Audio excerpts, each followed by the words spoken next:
Vamos continuar com a nossa exposição da primeira carta de Paulo aos Coríntios. Dessa vez vamos caminhar no capítulo 5 ainda.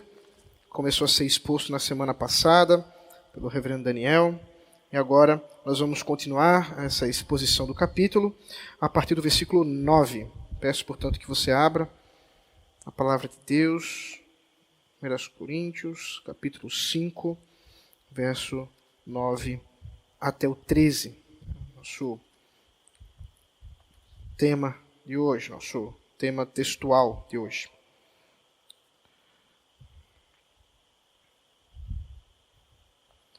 Eu não costumo fazer isso, mas só porque eu fiquei um pouco incomodado, nós acabamos de cantar uma música que eu gosto muito, mas que às vezes as pessoas a gente não mudou ela aqui.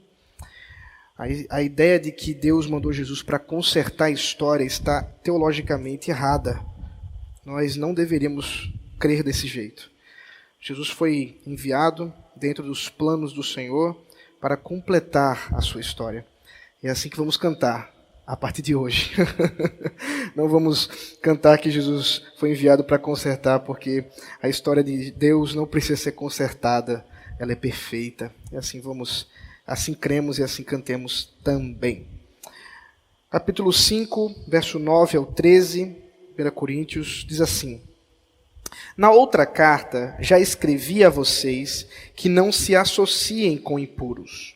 Refiro-me com isto não propriamente aos impuros deste mundo, aos avarentos, ladrões ou idólatras, pois neste caso vocês teriam de sair do mundo.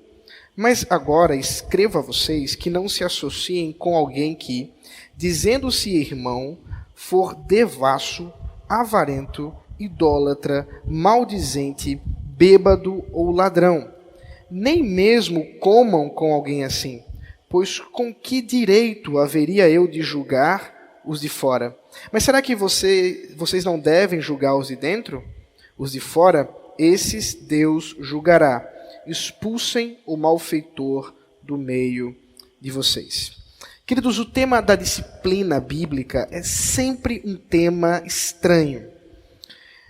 Eu me recordo, logo no início do meu ministério, não muitos anos atrás, eu estava na congregação que eu trabalhava e aconteceu um caso de pecado público, uma situação bastante clara, onde as pessoas confessaram o pecado que haviam cometido e o conselho da igreja mãe, que pastoreava a congregação que eu estava ali como obreiro, como pastor, decidiu por fazer a disciplina pública de uma pessoa. E eu fui encarregado, naturalmente, como pastor da congregação, para dar essa notícia, à igreja. Por ser uma disciplina pública, precisava ser dito. E eu fiz isso na situação, com tranquilidade de coração, tendo em vista o que ocorria. Mas uma coisa curiosa aconteceu um pouco depois. Uma família sumiu da igreja, não tinha nenhuma relação com essa pessoa que havia sido disciplinada, mas ela sumiu. Um ano depois, conversando com as pessoas dessa família, eu descobri o motivo deles terem sumido. É que aqueles irmãos que pertenciam que vinham oriundos de algumas igrejas, de uma igreja neopentecostal, ao verem a disciplina pública, ficaram tão ofendidos pela exposição que teria acontecido do pecado daquela outra pessoa, que ficaram sem mais ir à igreja. Por um ano isso aconteceu. Quando voltaram, conversaram comigo e disseram: agora nós entendemos o que aconteceu. E nós agradecemos porque você fez isso naquele momento. Isso não acontece somente ali naquela congregação, mas acontece em muitos outros lugares. A disciplina nem sempre ela é tão bem compreendida, ainda que também é verdade que ela não é bem administrada. E isso é um outro problema. É bem verdade que quando nós falamos do mundão aí da igreja evangélica, nós temos um problema com relação à imoralidade dentro da igreja. Não é difícil achar o problema de pecado não cuidado, não disciplinado, não trabalhado dentro da igreja. Isso, infelizmente, é muito comum e nós muitas vezes ficamos até mesmo estarrecidos com certos casos, onde pastores, às vezes vem a própria liderança, membros da igreja que estão vivendo em pecado contumaz, em pecado impenitente, sem nenhum tipo de exortação, e assim vivem como se nada pudesse lhes atingir. Esse é um problema e não era diferente na igreja de Corinto.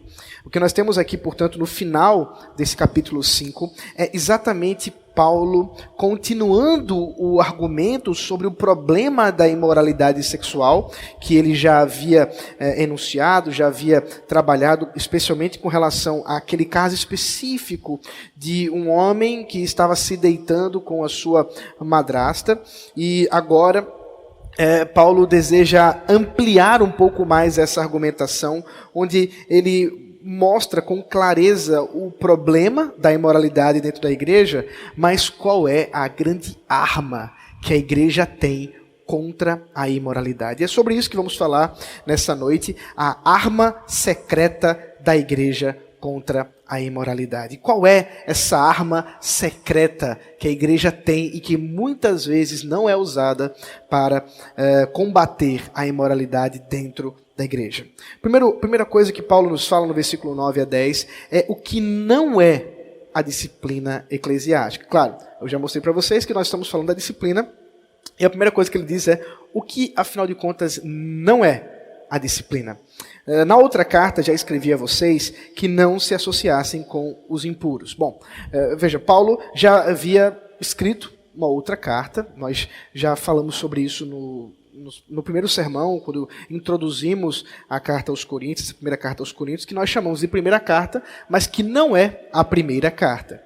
Na verdade, nós bem sabemos que Paulo já havia se correspondido com essa igreja, inclusive recebido uma carta deles em resposta, e agora ele mais uma vez toma, por inspiração do Senhor, a palavra para instruir essa igreja. Ele menciona essa carta, e lá, na carta anterior, essa talvez realmente a primeira, pelo menos aquelas que nós temos ciência, ele diz que a igreja não deveria se associar com impuros. Aparentemente, a igreja não entendeu isso. Aparentemente, a igreja de Corinto ficou meio confusa com o que Paulo havia dito. E isso talvez seja o problema no capítulo 7, que nós vamos ver ainda, quando Paulo trata do divórcio, onde muitos irmãos da igreja estavam querendo divorciar-se dos incrédulos que estavam casados. E Paulo disse, vocês não devem se divorciar deles. E talvez seja exatamente isso que estava no contexto. Eles pensavam, e quando Paulo falou não se associem com os impuros, Paulo estava se referindo aos ímpios de fora da igreja, aqueles que não pertencem ao rol de membros da igreja. Mas agora ele corrige essa questão, dizendo, olha, quando eu falo de não se associar aos ímpios, de não se associar aos impuros, melhor dizendo, eu não estou me referindo aos de fora. Eu não estou dizendo que nós não podemos ter comunhão com as pessoas que estão fora da igreja. Por que Paulo diz isso? Porque, obviamente, se nós estivéssemos realmente sendo mandados por Deus para não viver em comunhão com os de fora, precisaríamos necessariamente viver numa bolha. Precisaríamos necessariamente nos afastar da sociedade, nos afastar desse mundo, e precisaríamos, portanto, viver afastados completamente da vida normal que as pessoas têm. Mas não é isso que Paulo está tratando. Ele entende que não é de se admirar que os ímpios vivam em impureza. Isso é algo esperado. As pessoas que não caminham segundo o Senhor Jesus Cristo, que não caminham pela verdade de Deus, certamente viverão em impureza. Isso não é algo estranho dentro da expectativa da igreja.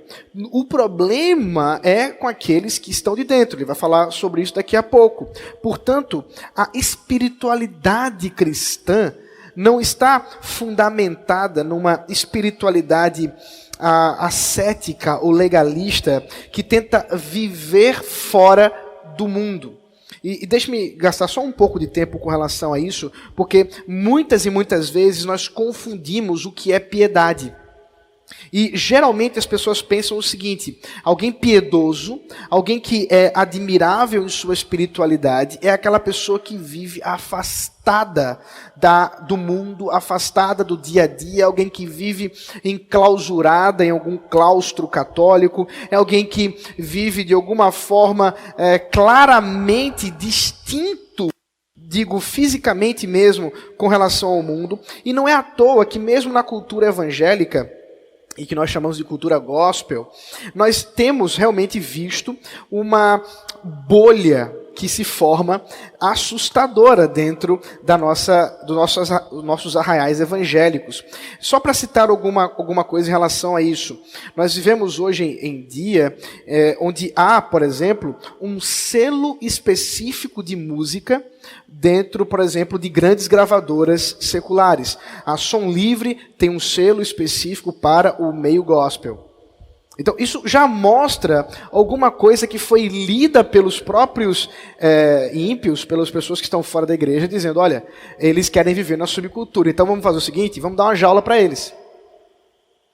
Um selo específico de música gospel da Som Livre é uma jaula para ver esse pessoal que quer viver uma vida gospel, né? Essas bolhas do evangelicalismo que nós, infelizmente, temos visto. E isso não está restrito à música. Hoje nós temos roupa gospel, toalha gospel, óculos gospel, linguagem gospel, tudo tem uma marca evangélica, porque afinal de contas nós não podemos nos contaminar com a cultura desse mundo, nós não podemos nos contaminar com esse mundo. Mas perceba, no entanto, que a crítica que Paulo faz à interpretação que a igreja de Corinto tinha feito das suas palavras é a mesma que nós precisamos ser lembrados hoje. A espiritualidade verdadeira não é aquela que vive numa bolha separada desse mundo, mas é aquela que, vivendo nesse mundo, ainda assim não se contamina com ele. Isso é um desafio muito maior. Veja, o próprio Paulo diz, vocês teriam de sair do mundo se vocês deixassem de se associar com os ímpios. Não é disso que nós estamos falando, e é exatamente esse o grande desafio do cristão.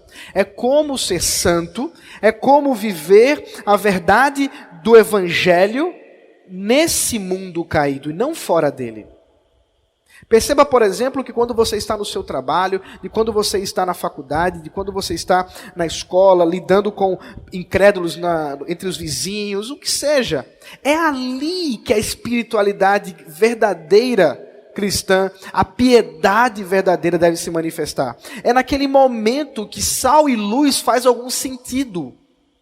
É por isso que quando uma subcultura como essa gospel tem apresentado uma vida tão afastada do mundo, ou tentando ser afastada do mundo, ela não só se torna espetáculo bobo no meio de uma jaula, mas ela também deixa de comunicar com esse mundo.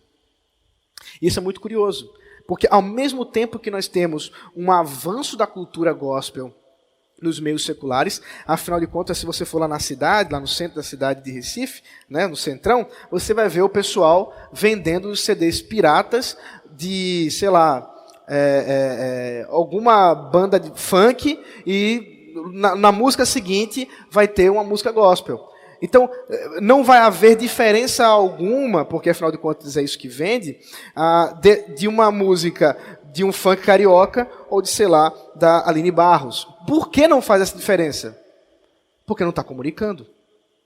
Porque não está mostrando ser diferente. Apenas uma outra subcultura. Mas não é assim que devemos viver.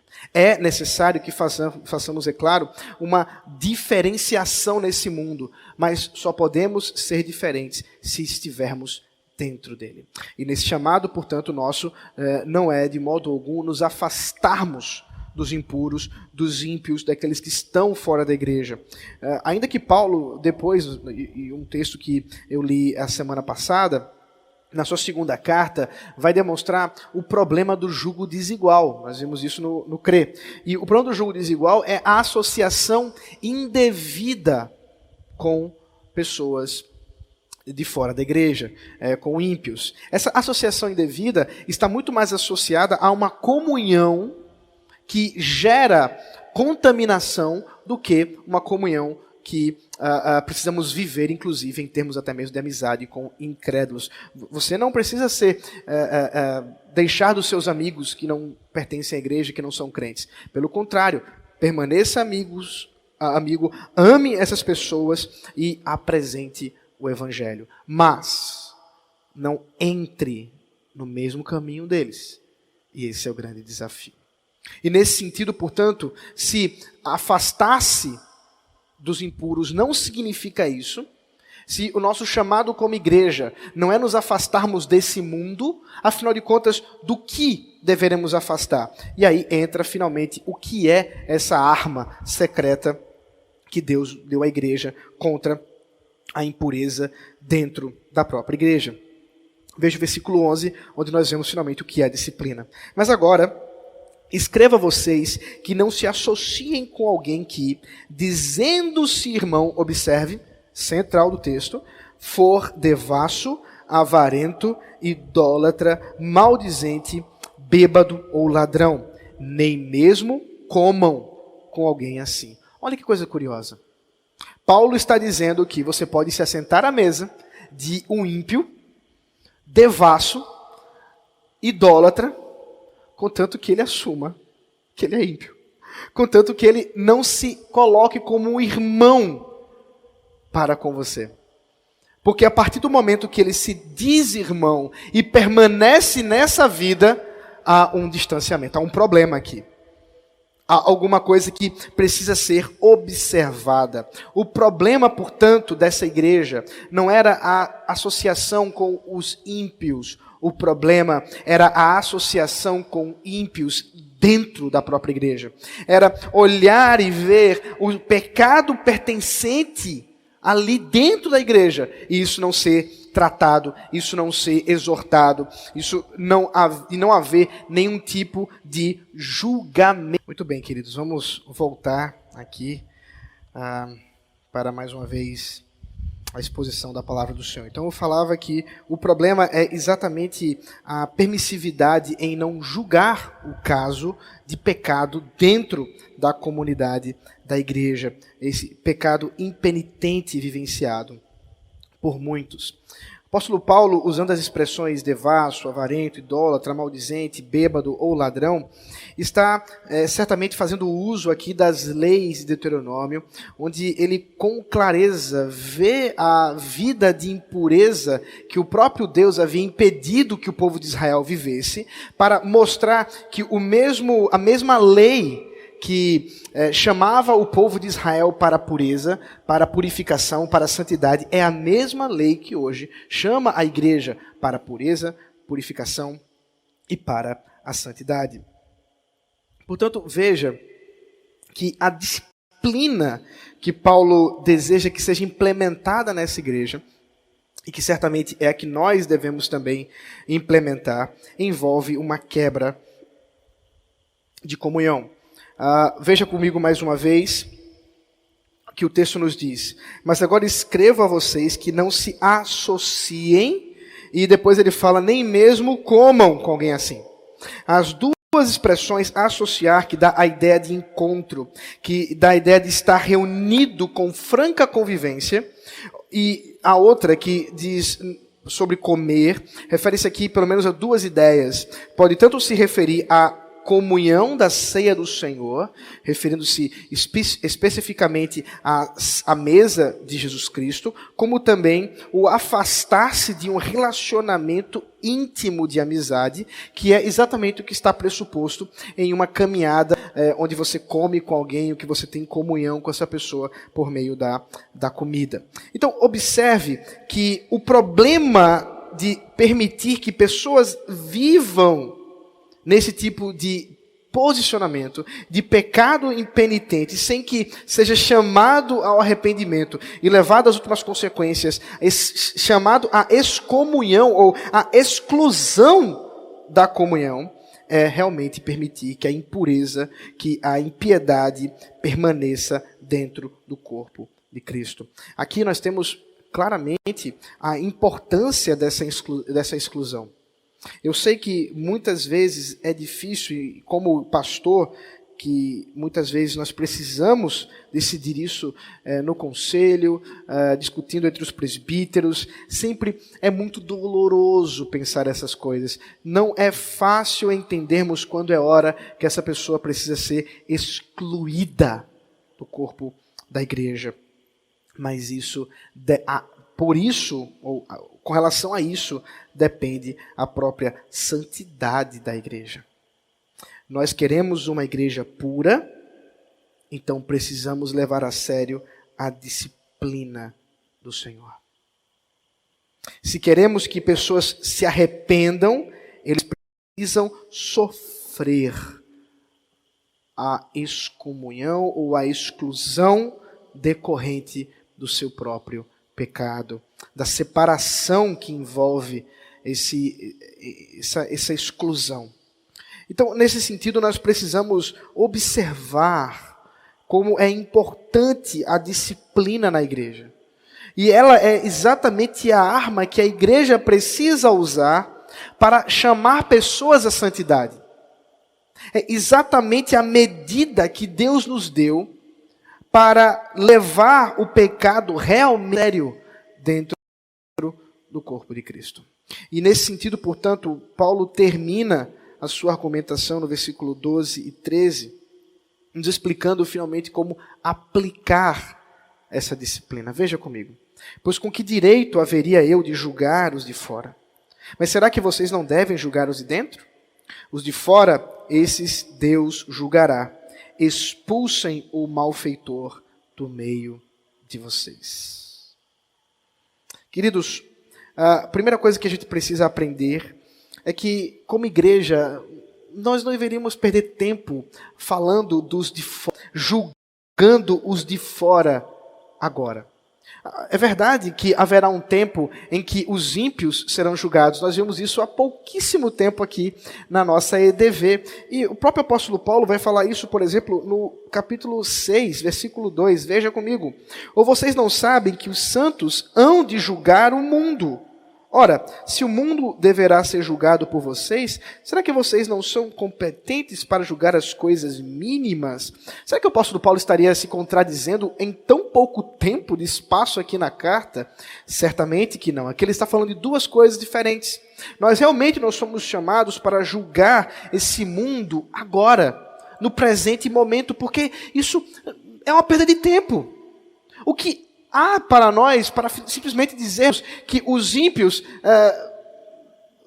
o que eles fazem é maldade e impiedade, gastarmos tempo a pensar sobre isso, ainda que isso seja verdade, e nós não somos chamados, portanto, a disciplinar esse mundo, mas haverá um dia em que esse mundo será julgado, de que esse mundo será disciplinado. E quando é esse dia? No dia que o Senhor julgar a terra. E Ele usará, inclusive, a própria igreja através disso. Nós temos visto, inclusive, como Deus usa a igreja no livro de Apocalipse. Portanto, o nosso chamado agora não é trazer juízo sobre o mundo. Eu sei que muitas vezes a nossa vontade é dizer: Senhor, derrama um raio nesses homens que têm se levantado contra a tua igreja. Ó Deus, manda fogo do céu contra esse povo. Mas o nosso chamado não é fazer isso agora. O que nós deveríamos observar é dentro. É olhar para aqueles que estão vivenciando pecados impenitentes. Veja, o apóstolo João, primeira carta, nos deixa com clareza que todos nós somos pecadores.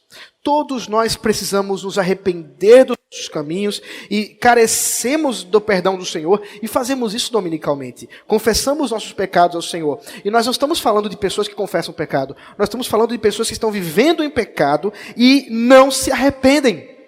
E não mudam o seu posicionamento. E não mudam a intenção do seu coração. Mas continuam a viver em impureza. Nos tempos do Antigo Testamento, nos tempos da teocracia com Moisés, esses pecados eram julgados e a pena era a morte.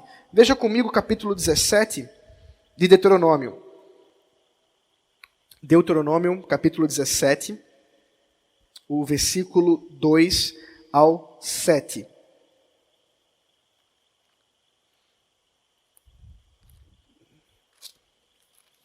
O apóstolo Paulo está em mente esse texto quando ele fala sobre excluir esse pecador da igreja. Se no meio de vocês, em alguma das cidades que o Senhor seu Deus lhes dá, aparecer algum homem ou mulher que proceda mal aos olhos do Senhor seu Deus, transgredindo a sua aliança, que vá, sirva a outros deuses e os adore, ou faça isso com o sol, ou a lua, ou todo o exército do céu, o que eu não ordenei, e se isto lhes for denunciado e vocês o ouvirem, então devem indagar bem. E se for verdade e certo que se fez tal abominação em Israel, devem levar o homem ou a mulher que fez este malefício aos portões da cidade e apedrejá-los até que morram. Por depoimento de 2 ou 3 testemunhas, será morto o que houver de morrer. Por depoimento de uma só testemunha, não morrerá. A mão das testemunhas será a primeira contra ele, para matá-lo, e depois a mão de todo o povo, e assim eliminarão o mal do meio de vocês. Olha que coisa curiosa. Paulo aplica a mesma lei para a igreja, mas agora num novo significado.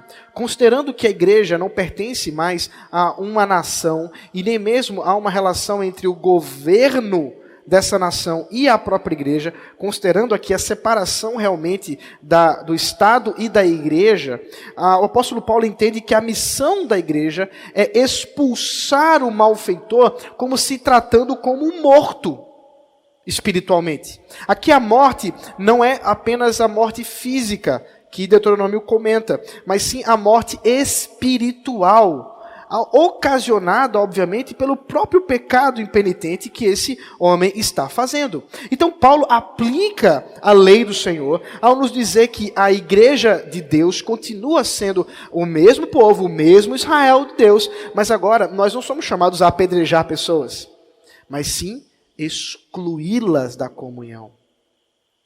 Devemos aplicar a disciplina de Deus como pena de morte, mas morte espiritual. É exatamente nesse sentido que nós devemos ler, por exemplo, Mateus capítulo 18, quando o próprio Senhor Jesus explica quando alguém ofender ou for pego em ofensa contra outro, e for essa pessoa, o que ela deve fazer. Em Mateus, capítulo 18, não vou ler agora, mas você depois pode observar, o Senhor Jesus explica os passos que devem ser dados. Primeiramente, aquela pessoa que tomou conhecimento do pecado, deve ir até aquele que está em pecado, e questioná-lo e arguí-lo, e levá-lo a pensar sobre o caminho que tem vivido de pecado, para que nessa exortação ele possa se arrepender. Mas e se não se arrepender? Deve levar duas ou três pessoas. Então, aí a questão do testemunho que Jesus menciona, referindo-se a Deuteronômio também. E nesse testemunho, nessas testemunhas, a verdade será dada. E se aquela pessoa, uma vez questionada por uma, questionada por 2, por 3, questionada pela igreja, e aqui leia-se a própria liderança da igreja, aqui no nosso caso o conselho, ela continuar em penitência, não se arrepende, o próprio Senhor Jesus diz, trate-o como publicano. Trate-o como um gentio. O que Jesus está dizendo é, exclua da comunhão. Então, Paulo não está dizendo nada novo, do que o próprio Senhor Jesus também não tinha ensinado ao seu povo, e que já havia sido predito na lei do Senhor. Então, na sequência que nós temos aqui, nesse amadurecimento da igreja, nós temos o chamado da igreja para a disciplina. A arma contra a imoralidade é a disciplina do Senhor. Deus disciplina quem Ele ama. Veja, portanto, que Paulo tem consciência que esse homem, ele pode vir a se arrepender, e na segunda carta dele, nós temos exatamente essa condição. Esse homem veio a arrependimento, e Paulo mesmo diz agora, recebam a comunhão, que ele possa voltar à comunhão considerando o pecado que ele viveu, mas agora arrependido, ele pode voltar ao corpo de Cristo. Isso pode acontecer. Então, a exclusão, a retirada da participação da comunhão da igreja, sério como não é, para muitos, algo final.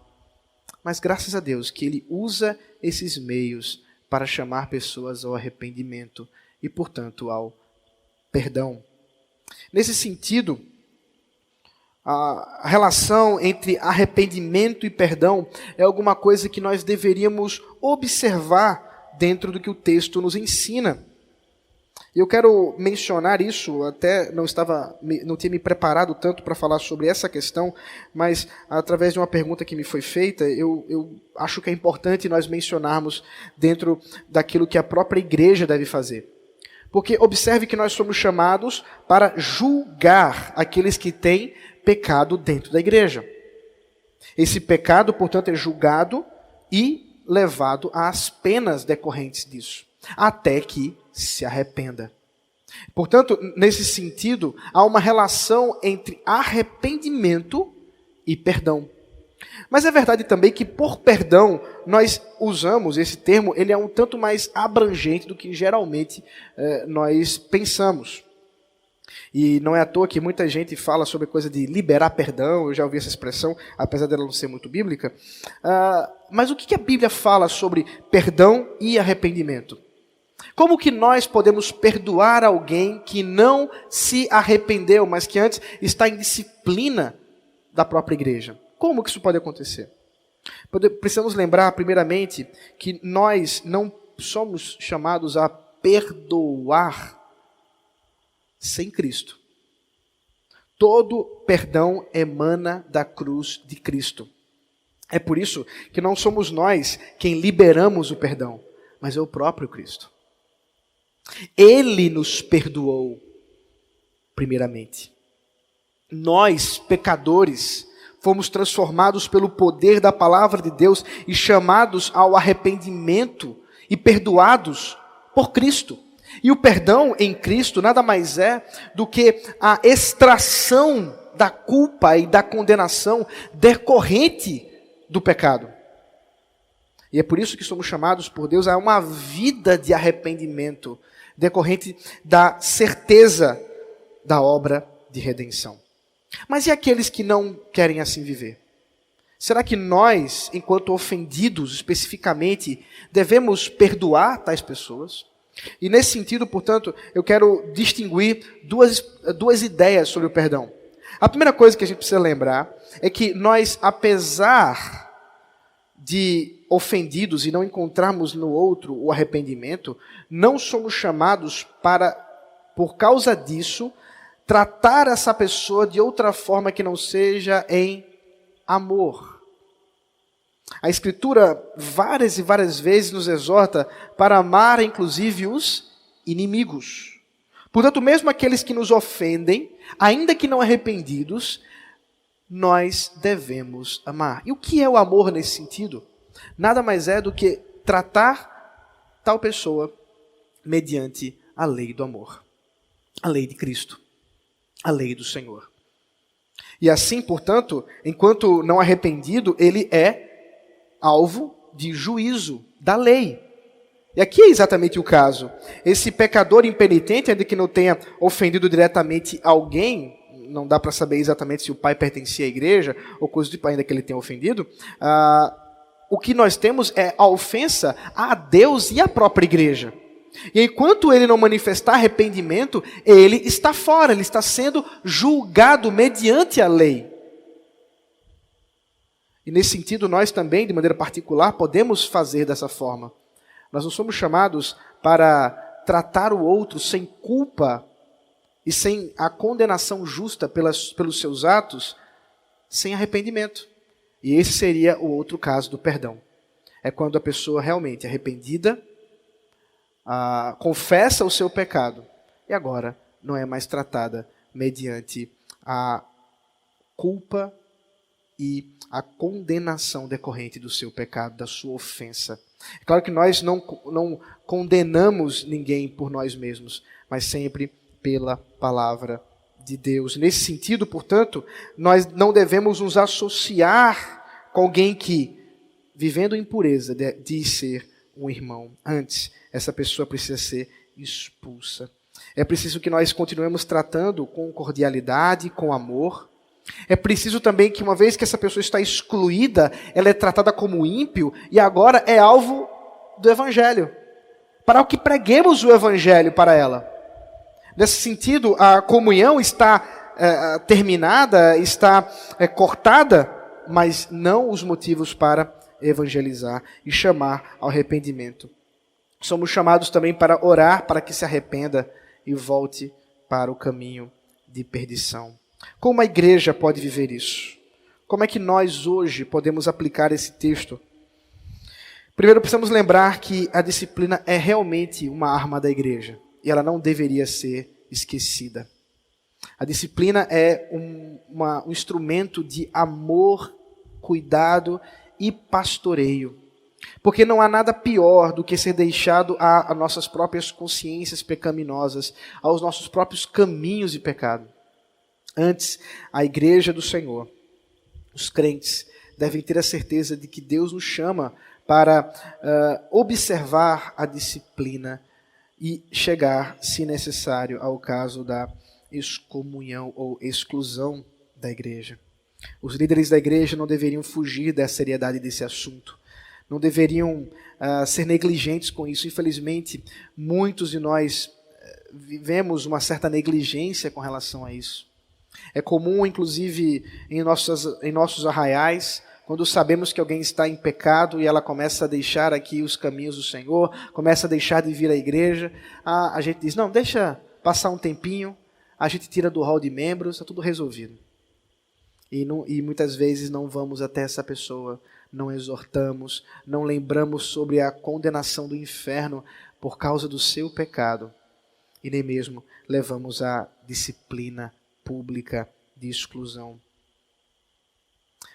É nesse sentido, portanto, que nós precisamos ser lembrados que o arrependimento não é algo para amanhã. O arrependimento é hoje. O arrependimento é agora. E, portanto, todos aqueles que se arrependem diante do Senhor recebem dele perdão. Perdão. Esse é o modus operandi, é a forma como nós devemos viver em busca de santidade, de pureza, contra o pecado. Nesse sentido, portanto, é que nós aprendemos algo que Paulo vai tratar mais à frente no capítulo 11, sobre a ceia do Senhor. Você não é chamado à autodisciplina. A autodisciplina não existe. Eu sei que muitos, inclusive, fazem isso e fazem errado. O momento da ceia do Senhor é um momento para todos aqueles que estão em comunhão com a igreja. E só há um jeito da pessoa perder a comunhão com a igreja. Através da disciplina eclesiástica. Através da disciplina administrada pela liderança da igreja, pelos pastores da igreja, pelos presbíteros da igreja. Por isso, no momento de ceia, não é um momento em que você diz assim, não, eu estou em pecado, então vou me disciplinar aqui e não vou tomar a ceia. Não.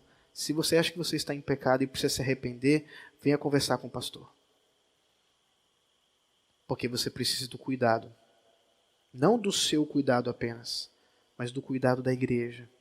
E muitas vezes esse cuidado pode representar até mesmo a disciplina. E a disciplina, ela tem, é claro, momentos, ela tem estágios. O caso que Paulo menciona ao dizer que esse malfeitor deve ser expulso, é o último dos casos. Mas dentro dessas fases da disciplina, nós todos somos chamados a nos submeter a ela. E pedir a Deus e ao Santo Espírito que nos conduza ao arrependimento, que nos conduza à contrição por conta do nosso pecado. A igreja não deve se associar com impuros. É por isso que nós precisamos lutar com as armas da disciplina, para purificar a igreja, para buscar a santidade e agradar a Deus. Vamos orar. Deus bendito, obrigado, Pai, pela Tua palavra, pelo Teu ensino. Abençoa-nos, Pai, a fim de que possamos Te agradar, a fim de que possamos te servir e, em especial, Senhor, leva aos nossos corações ao arrependimento. Leva aos nossos corações à seriedade de ver o pecado que habita em nós e lutar contra ele, não desistirmos dessas amarras que muitas vezes nos prendem, mas pelo teu Santo Espírito, Senhor, sermos levados à santidade e à pureza.